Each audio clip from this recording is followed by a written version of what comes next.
Good morning, everybody. Good morning. Welcome back. Welcome back to another weekend. More adventure. Was just working on this Max a little bit earlier. Had a little bit of a trim air pack fault, but got it all cleared out. Off to Miami with this one. Let's go. It's going to be a beautiful weekend.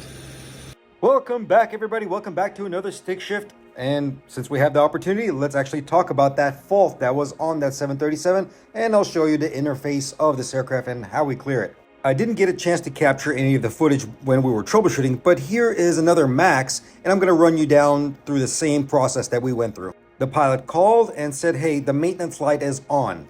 If you guys seen my previous videos on the differentiation between a Max and an NG, you'll know that the maintenance light used to be called the PSEU light. On the Max, they changed it to a maintenance light. The maintenance light can be associated with a number of things. With the upgraded system of the 737 MAX, it's a lot easier to troubleshoot because now you have big major screens or the display units that has status messages. The NGs don't have this. Trust me, it makes our life a lot easier. So the particular fault that we were getting on the status page was relating to the air conditioning system and even more so relating to the cabin trim air valves. Time to time, the trim air valves will go out of sequence. By pulling up the particular maintenance code, we can enter this into our FIM, Fault Isolation Manual, and start going through the troubleshooting process.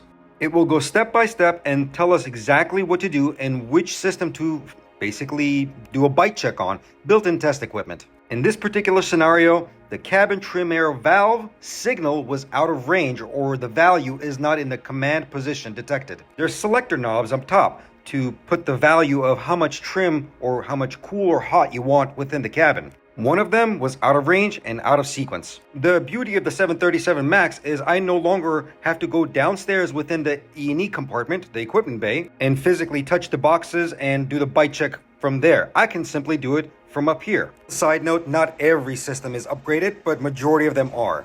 The interface on the 737 MAX is very similar to the 787. It's just very dumbed down version of it. As you can see, I go to ATA chapter 21, which is air conditioning, and I can perform a test. And that's exactly what I needed to do. The fault codes are so precise that they'll even tell me if it's the left or the right system. On that aircraft, it was the right system that was malfunctioning. So I go to the right system and I do an operational check. We enable it through the maintenance panel right here, making sure that it's enabled right there. And then you just follow the steps. You do exactly what that airplane tells you to do. The aircraft will go through its own self-diagnostics, it will cycle the valves and bring them back into sequence. The test takes no longer than 5 minutes. After all said and done, the test passed, the fault cleared, and the maintenance light went out.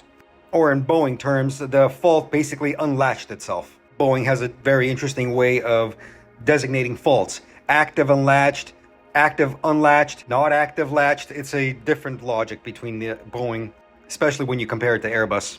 The differentiation between the two logics, or the two manufacturers, I should say, Boeing will give you all the data, even data that you don't need. For example, adderers are not aligned. Okay, I'm gonna give it a fault. The hydraulics are not running. There's a fault. Like, obviously it's not running. So I don't need to know it's a fault there. I know it's not running. But that's Boeing logic. When you go to Airbus logic, it's completely opposite. Airbus says it's not running, then don't worry about it. I'm not going to even bother you with it. I'll only give you the fault if it starts malfunctioning. Sifting through all those maintenance codes and actually finding the data that you need sometimes is a pain when it comes to Boeing aircraft. Because like I said, it just info dumps on you. It just gives you all the information, even the things that you don't need. But in any case, the status was clear, the maintenance light went out, and the airplane got dispatched. Out to Miami, I believe. Oh, and stick around. Later on in the video, we'll talk about more about this, and I'll actually take you guys inside the equipment bay of the 737 MAX. It's pretty cool. And we'll also do a quick little comparison on the NG, the interface, and you'll also see a comparison on the 787. So you'll get to see all those airplanes. Okay, enough about that. Let's listen to this lovely CFM LEAP 1B startup. It almost sounds like a G90, a baby G90.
Here comes the next one. This one's coming up from the hangar. We're gonna get it prepped up and ready. This one's gonna go out to Sydney, I believe. So yeah, they just super tugged it over here. Beautiful 777-300 right here. All right, let's get it going. Quick walk around, cargos, the usual.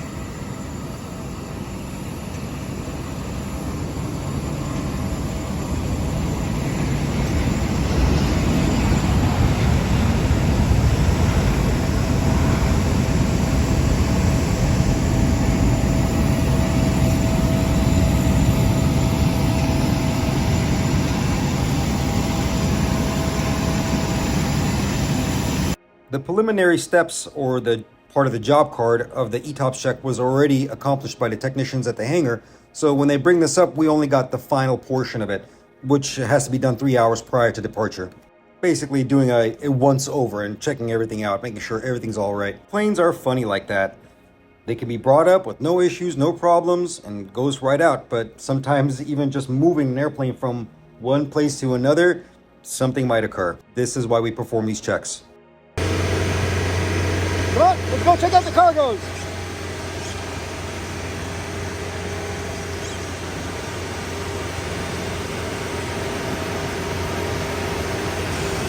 I love driving these K-loaders, we call them. It's like driving a Tonka truck.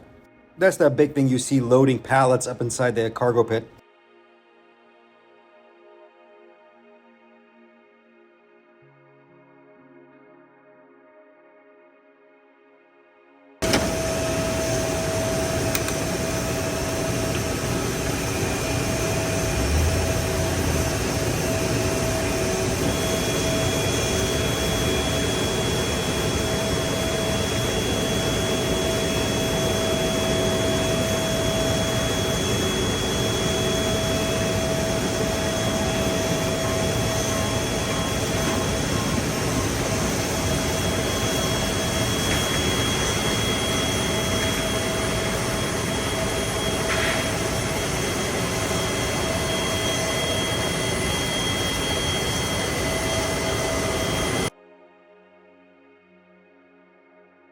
There we go. Aft cargo pit. I've shown you guys this a million times at this point. Basically, making sure everything is working. Open up the bulk cargo door as well. Check the seal on it. We'll do that in a second. But a nice general visual inspection. Easy.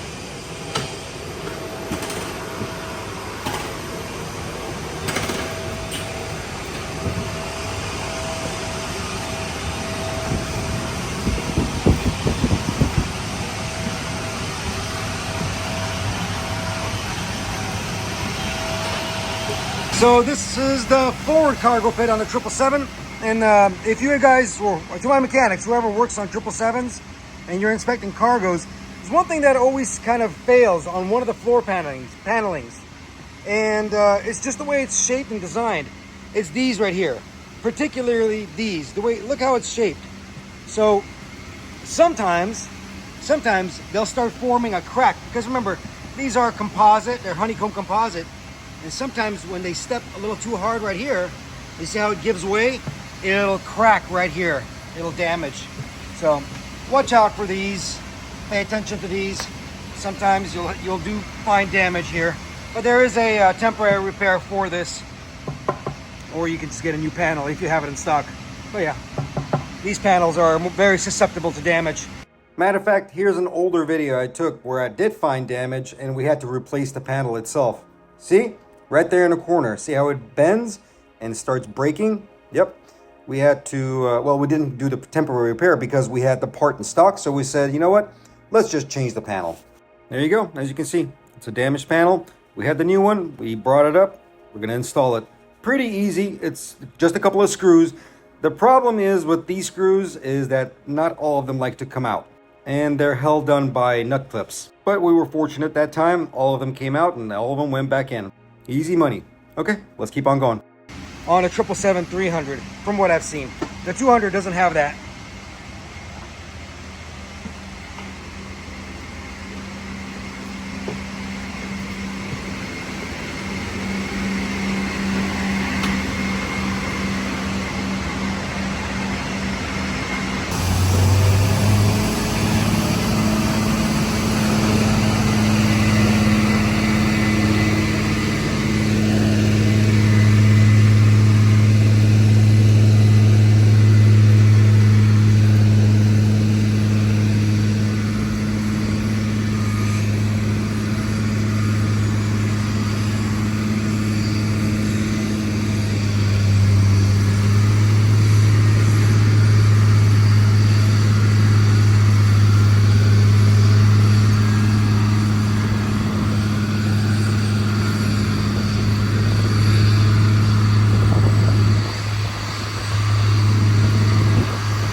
Another successful ETOPS check completed. We're going to send this beauty out to Sydney, Australia. There she goes, getting pushed back. And if you like engine startups, you're going to hear one right now.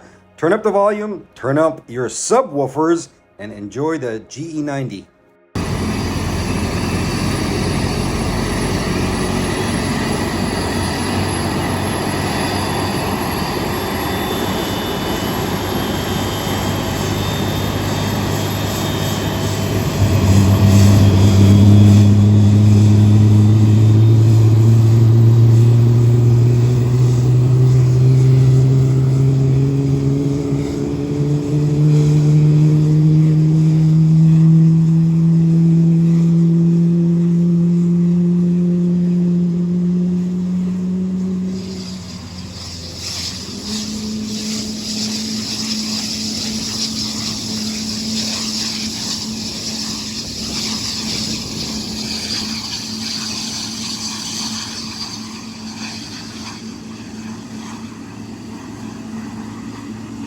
It's lunch break. That means you know what time it is. Let's go. As always, cargo never disappoints. Well, the only thing that's disappointing is the poor paint job on that 6.7. But look at this thing. Woo! That is something else. Oh, look at that. That's a special one. World record car. Very cool.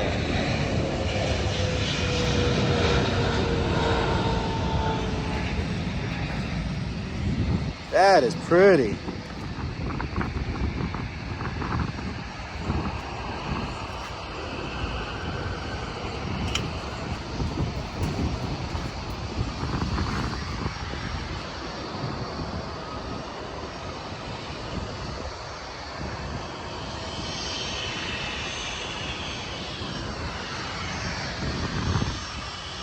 Let's see if I can pronounce this correctly.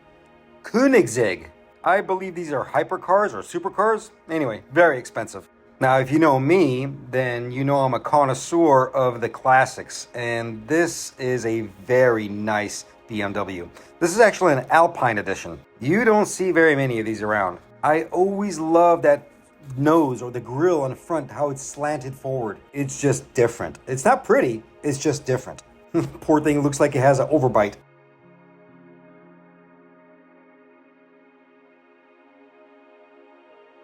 A gorgeous red Carrera. This is nice. I like this thing. It looks pristine.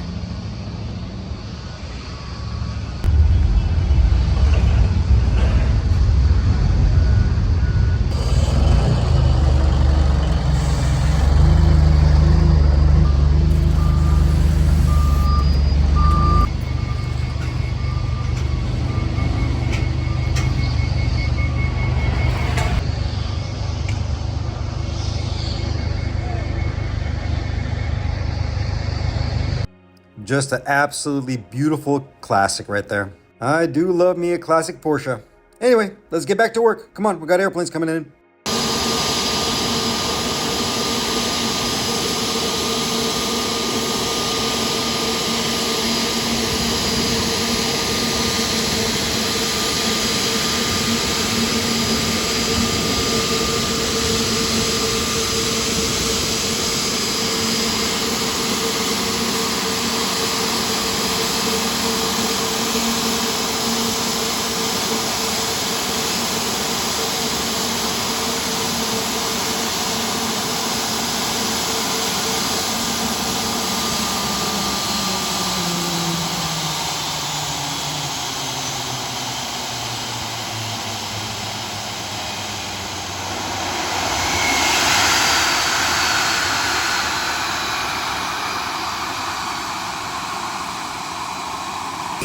This one just came in from Dallas and it's a super quick turn.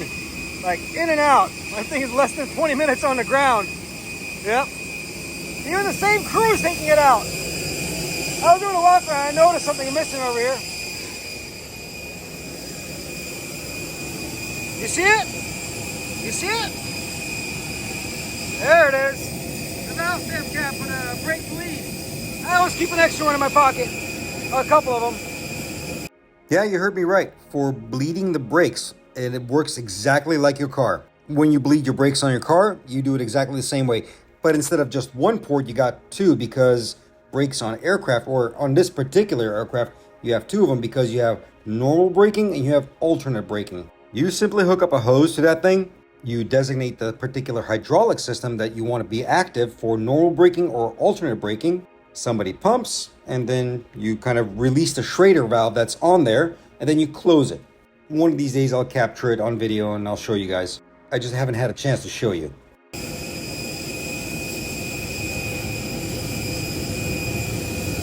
Sometimes they get loose. There you go. Easy. All right. This one's good.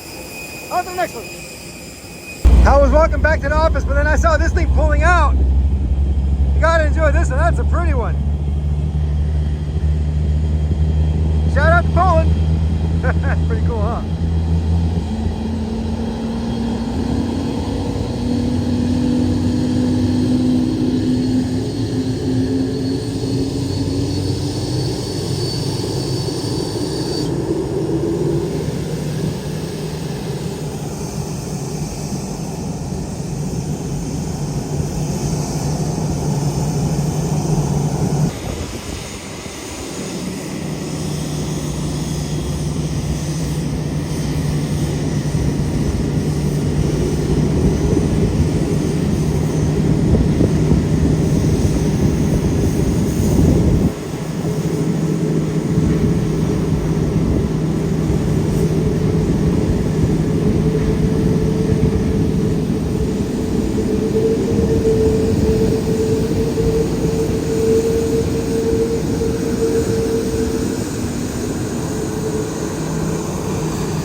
got? Okay, one more.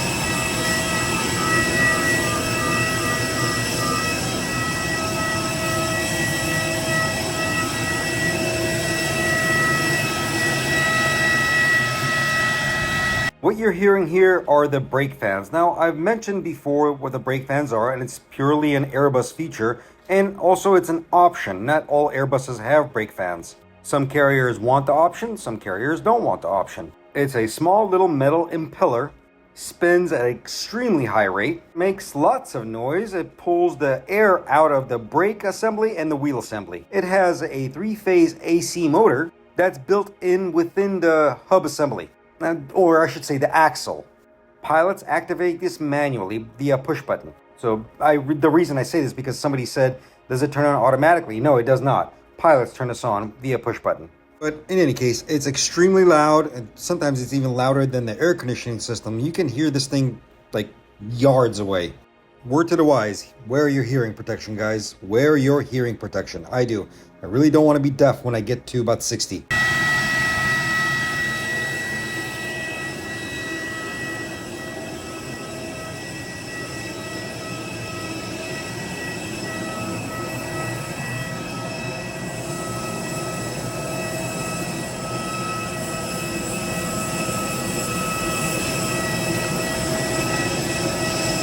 Here we are, one more Airbus. This one just came in from JFK and it's gonna go out to Boston, I think. Status normal, I already checked the engine oils. She's a good airplane. You know, a very quite often question I always get, who cleans the flight deck? Who's responsible for keeping the flight deck clean? Well, if a mechanic worked, then guess what? If we made a mess, we're gonna clean up the mess. But this is not our office. This is the pilot's office. Pilots are responsible for keeping their airplanes and their office and their environment clean. So when people always look really deep down into the nitty gritty and they say, Stig, who cleans these airplanes? Well, pilots are responsible for cleaning them. But today I'm gonna do something very special. I'm not gonna do this all the time, only when I have time on airplanes. Maybe I'll start some kind of crazy trend. All the mechanics in the world are gonna hate me for this. Let's sweep up a little bit. Let's see now. Then I have to get the cleaners over here with the vacuum cleaner. No, you see what I mean? I cannot be doing this on every single flight. There's no way. There's just no way. I'll never get any airplanes out.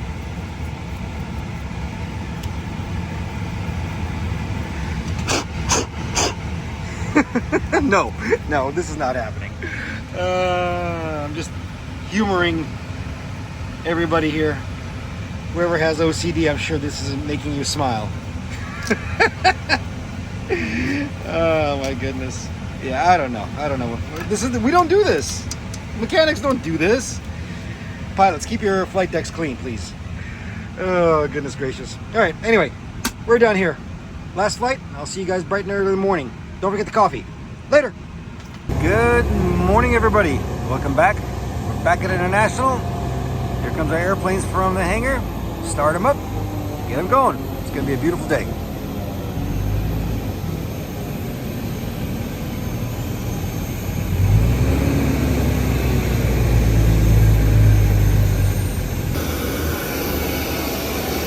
This is one of our Maxes.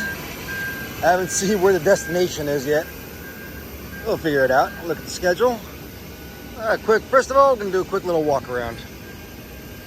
Lovely. I don't know what it was about this week, but I kept getting 737s back to back.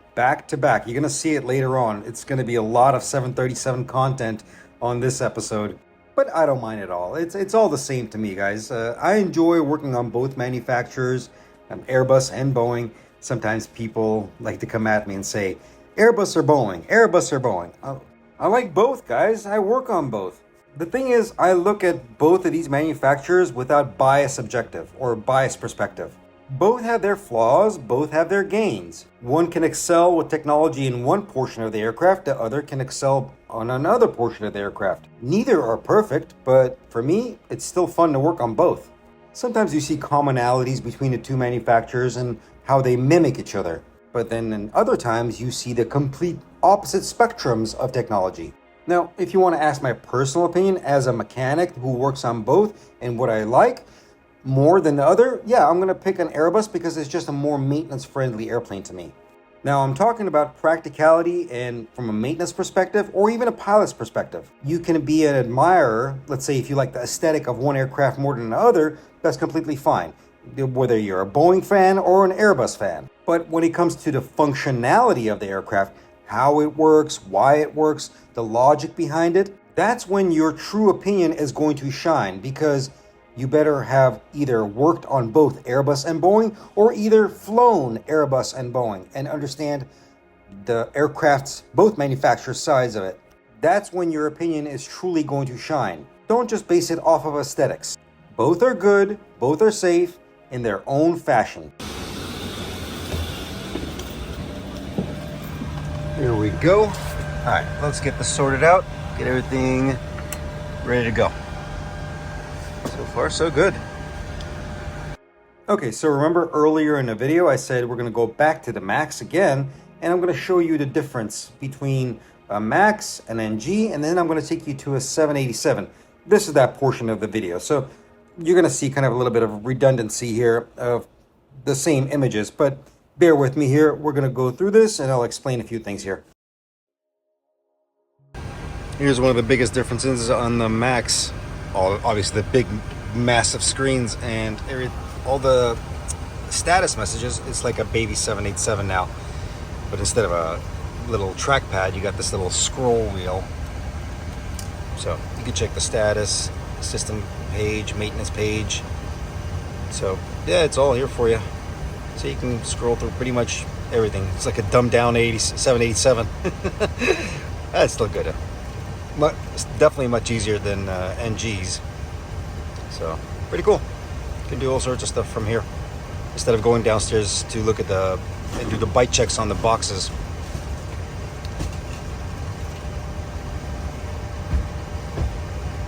Good. No issues. Good airplane. All right, let's go to the next one. I forgot. Switching the guns.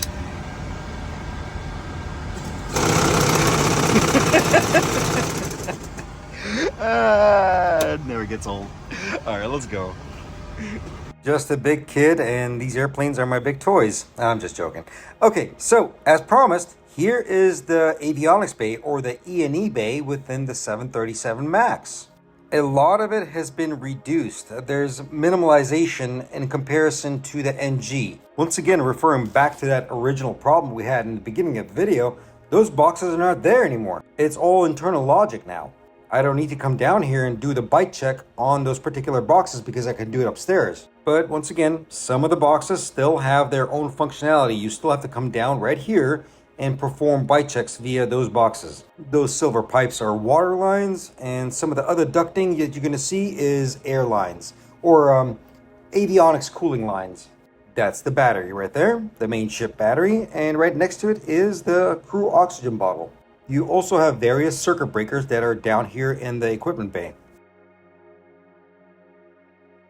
Those big plastic scuppers that you see up there, or plastic panels, are anti-drip pans. The floors of the galleys are made out of composite, obviously, but they do have seams in between. So let's say if a flight attendant or anybody else or a passenger drops a cup of coffee or whatever in that area, in case it leaks through, you don't want it coming down onto these important boxes. It's a drip pan, and that's why you see those hoses connected to those drip pans that will go overboard. Or to the bilge bay, down to the bottom of the aircraft, and it will come out of the weep holes that are, you see the holes at the bottom of the airplane.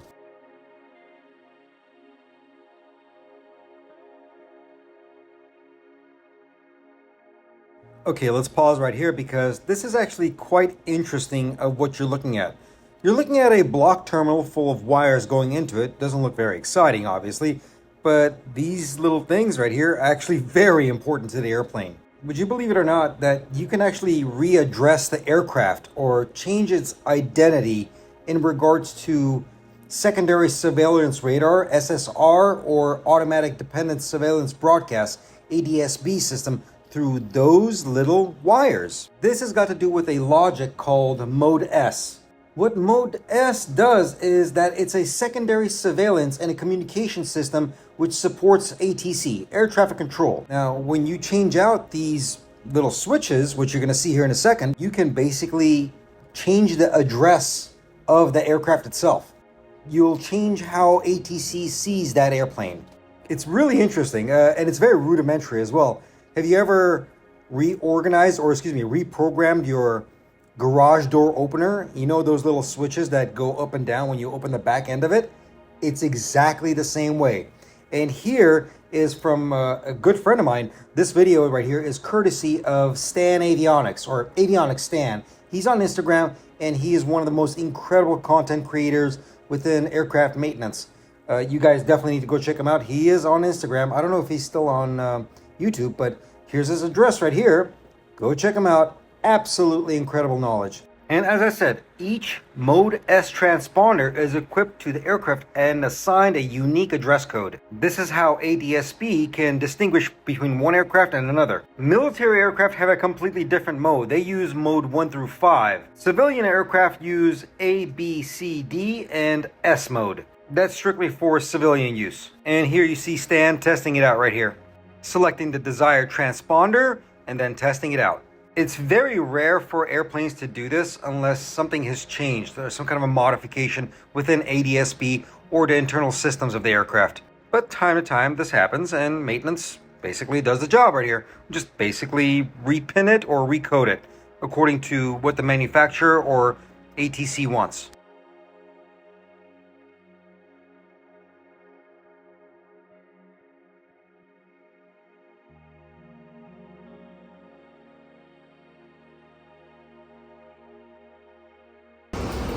Out of a Max into an NG. You see the difference now? Pretty huge, huh? Well, considering the displays and certain configurations and certain components are no longer in where you see it here. But yeah, it's a big upgrade for the 737.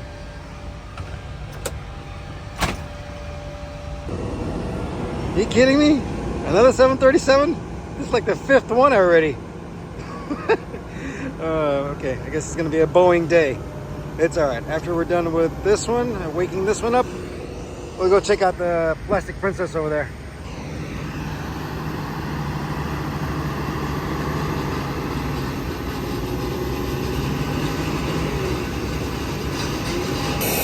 You know, it's interesting.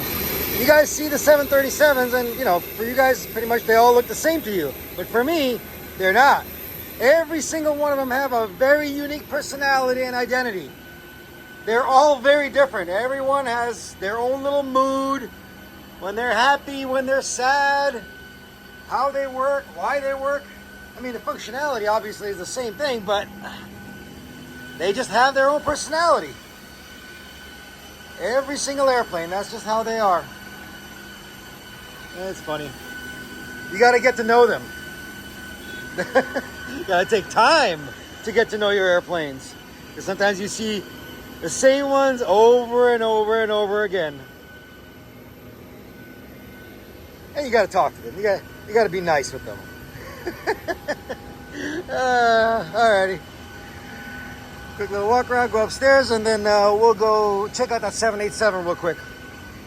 I won't bother you guys with the upstairs anymore. I think you guys seen enough of upstairs 737s. Well, I'm definitely lying to you. We're definitely going upstairs, and I'm showing you more stuff. Come on, let's go. You have no choice. Oh, before we go, I remember somebody last video saw me do this, and they saw me close the window shade up on this particular one. Obviously, the rest of them, I've talked about this before, the rest of them go down. Well, the reason this one goes down is because there's no room for the window shade to go up in here, because the exit door handle latch mechanism is up here. So engineers made it so it goes down. That's literally, that's all it is. There you go.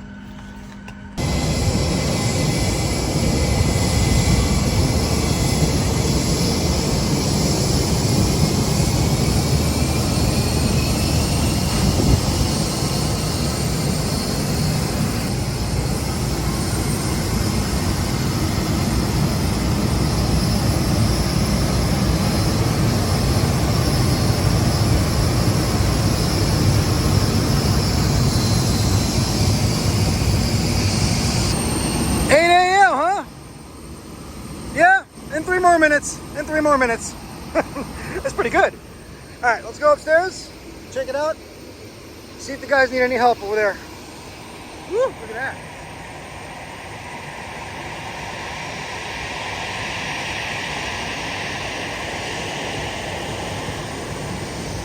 Little baby bus, 319.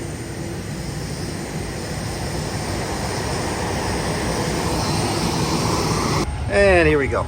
Just as promised, here's your 787. And let's look at the comparison of the interface. And you'll see lots of similarities of the MAX and the 787. Notice, obviously, the big display screens. The same menu options, but instead of a little scroll, I mean, this thing also has a scroll wheel as a backup, but it's easier to use the trackpad when it's not fidgety. This one's actually working pretty good. But yeah, it's the same type of interface. You can go through maintenance menus just like you saw before. You can go to central maintenance, you can go to line maintenance. Basically the same, almost the same. This one's more advanced obviously, but almost the same functions as the 737 MAX, but a lot more options and a lot more interface. There you go. Easy. She's a beauty.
There you go, beautiful CFM LEAP 1A.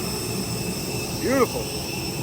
Oh, somebody had a question. So they asked me, what does this red line mean? Well, this line kind of has two little meanings to it, okay? First is the plane of rotation. If you look closely, look, where this line is the plane of rotation of the blades, okay? The second thing is, this is where the ingestion zone starts. So if you are, let's say, doing a manual start or a starter override, so it says, don't stand beyond this line. This is where the ingestion zone starts. It basically starts getting dangerous. So, plane of rotation, and don't go beyond this line because it starts getting dangerous. Because you don't want the expensive blender to eat you. And it will eat you if you're not careful. So, head on a swivel. I'm going to pause here and remind you, safety, safety, safety.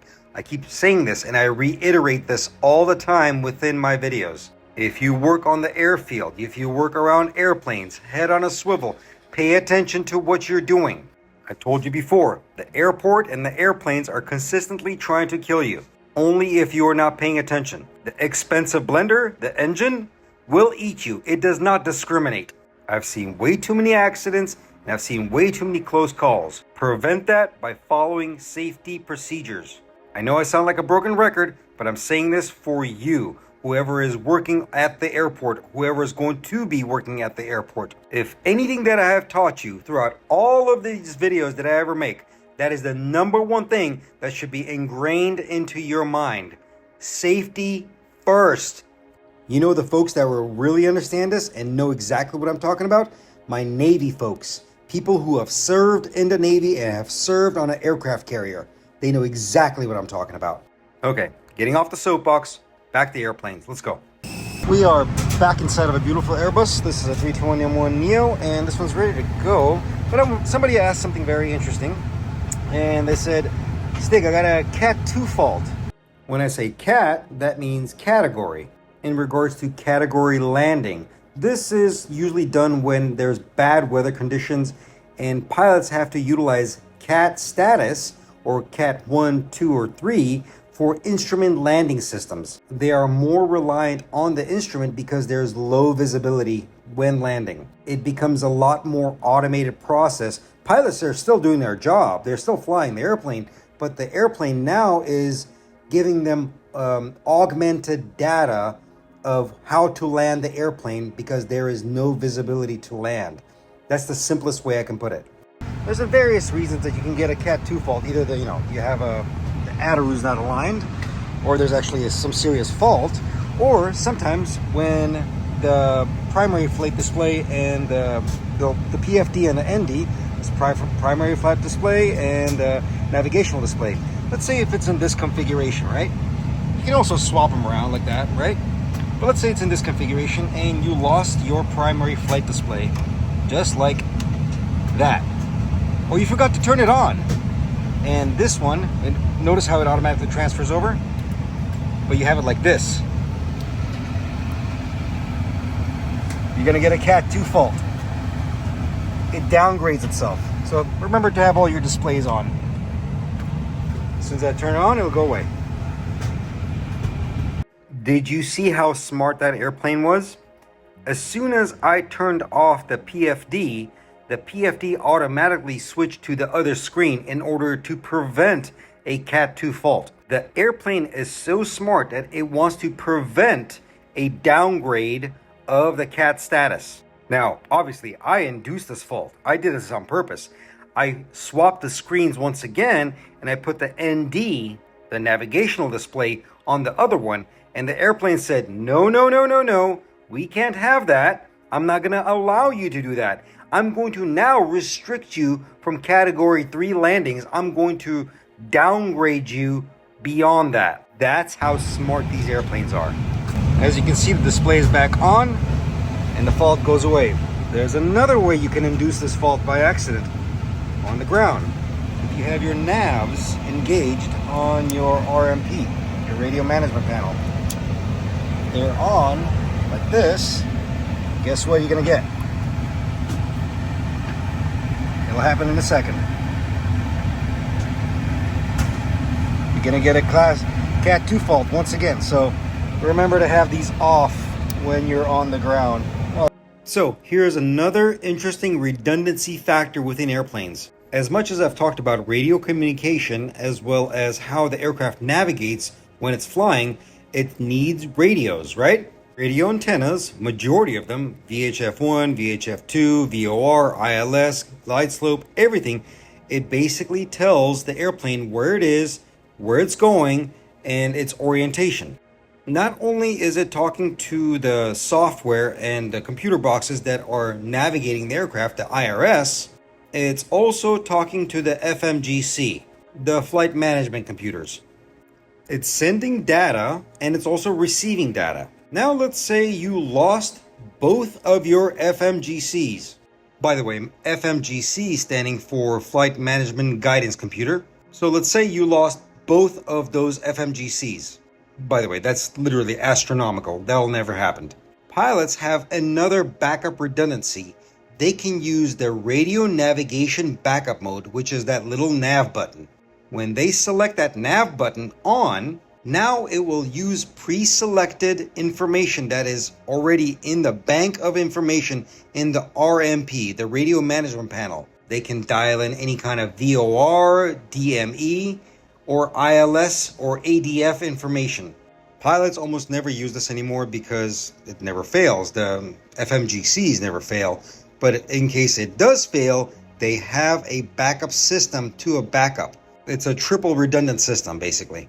But if you engage those switches, as I said, if you engage the nav switches, the airplane thinks, okay, I just lost all my flight management data, and the pilot has to maneuver the aircraft or navigate the aircraft manually via those frequencies on the RMP. Guess what?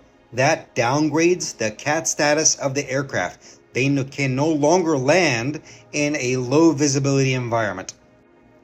You get it now? I mean, this is how smart these things are. It's amazing. Pilots will do whatever they want to do with them when they're in the air, but on the ground, it will induce a fault. There you go. A quick little guide for you in case you run into a Cat 2 fault on your Airbus, or if you're a flight simulator pilot. There you go. Pretty cool, huh? Somebody also asked another good question. What happens when you lose one of the displays? What if you need that information? You have these switches. Watch. You can move the data around wherever you want. I've shown this in a older video. The same thing within the 777 and pretty much any aircraft nowadays. If you lose a display and you want to take a certain portion of a display or the data from one display to the other, you can. It gives you the option to manually move via those turn knobs to move the display or the information to a different display screen. So let's say you lost one or two displays, you can still have that same data to a different display. Anyway, that's just another redundancy feature.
She just needs a little bit of oil.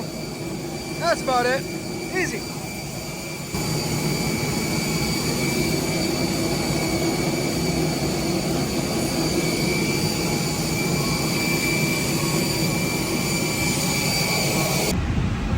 All right.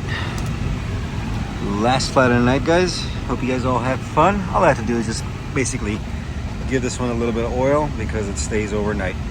All right. Hope you all have fun. I will see you tomorrow afternoon. All right, later. Welcome back to another day. Ooh, a little cloudy. It's all right. All right, here's our first airplane, 737. Huh? Look at that. The one world one. All right, let's go see how it is. I think we got a small little inbound right up. There's your problem. The flush button popped out. It's okay. Change that out real quick. Easy. Oh, yeah. A quick little correction here. The flush button did not actually pop out. The initial write-up was, it's not flushing.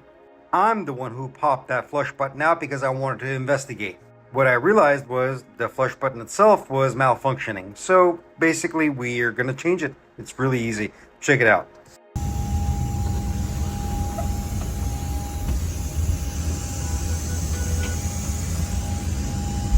Connector itself is encapsulated within a little seal right there, or a cover basically. It's held on by zip ties. And if you guys ever worked with zip ties, here's a quick little trick for you. If you pinch it laterally, it will release itself and you can kind of reuse it. I didn't have to reuse it because I have spare zip ties, but it's a little clip. We just popped the thing out and the new part is on its way.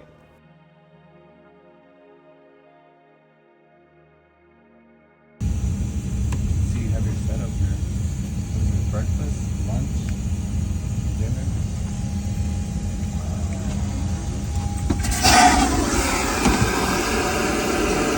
It works. Works as advertised. Cool.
Back inside another 37, and this one's going out to Austin, I believe. Yeah, everything's good. She's a happy airplane. But it reminds me of a question somebody asked me. Asked right behind the FOs, right next to the circuit breakers, right down here. They said, Stig, what is this little box right down here? It's got a little grill on there. Is this some kind of a probe or a temperature sensor or an inlet or a vent? Well, neither. Oh, this little thing is very interesting. What it actually is called is an axial flow capacitor that induces flux within the cabin of the flight deck and creates a generational field of I am just joking, guys. You're gonna laugh at what this is. Watch.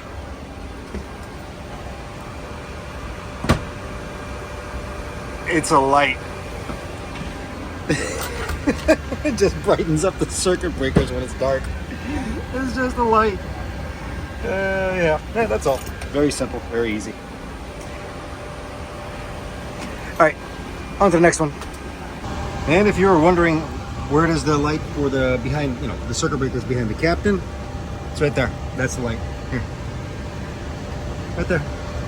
Very rudimentary, simple thing.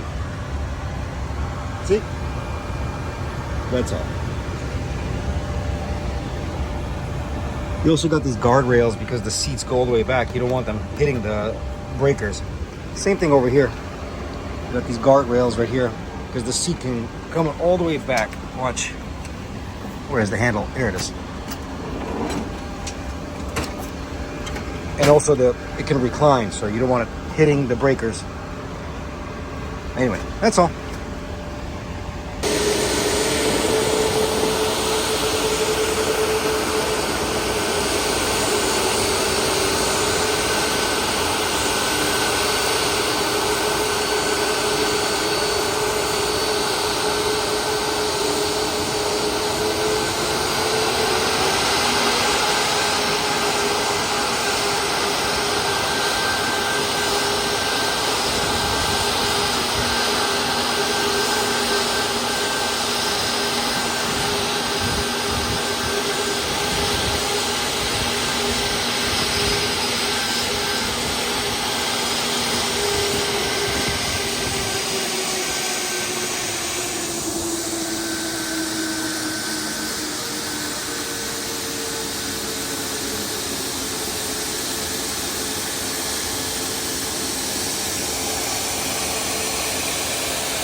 Hey, it's one of our beautiful Maxes, but this one's gonna stay overnight.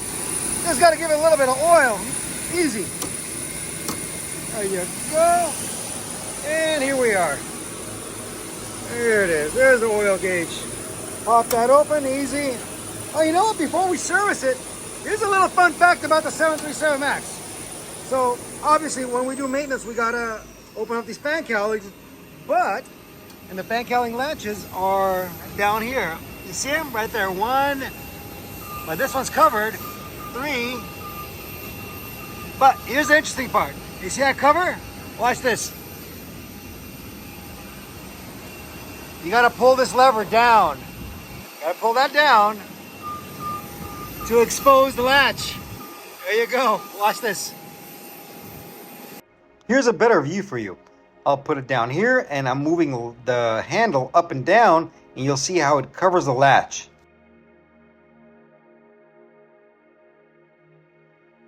It also prevents the engine oil door to be closed because we know that engine cowling latches are still open. Just another redundancy, just another feature to let us know that something is not latched correctly. Otherwise, fill it up to max for the max. There's one of your FedEx right there. Pretty cool. Well, that is it, guys. This is the last airplane. Time for me to go home. Hope you all had fun. I'll see you guys on the next adventure. Later. We have come to the end of this beautiful adventure, and I just want to give you a thank you, as I always do, because you are wonderful. This channel would not be possible if it wasn't for you. Thank you for being here, thank you for watching, and thank you for always asking incredible questions.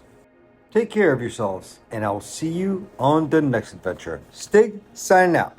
Later!